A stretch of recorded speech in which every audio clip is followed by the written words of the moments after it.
So let me teach you the right hand first.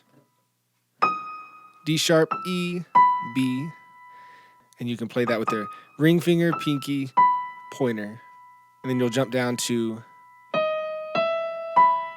thumb, pointer, pinky. Or if you want to not make your classical teacher go crazy, you can not play a black note with your thumb and go pointer, thumb, pinky, whatever you want to do. So here's the first part. 4, 3, 4. All right, then you're going to go, and then we'll jump down to, and then you'll just do that one time, and then go to A. So during the first part, you'll go,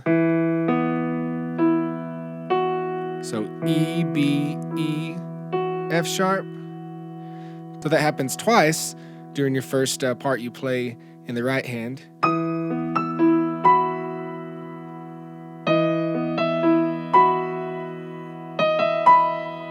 When we move to this part, in the left hand you'll play.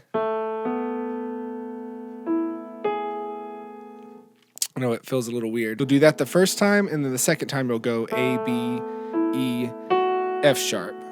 So ba da da G sharp, ba da da F sharp.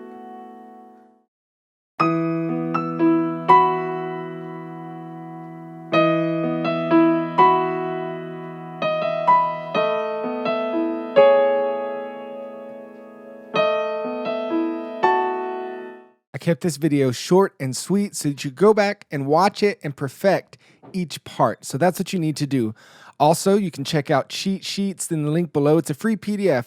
I'll show you all kinds of cool stuff about the piano and build you up. All right, God bless y'all. Wade McNutt here, pianomeditation.com. Bye-bye.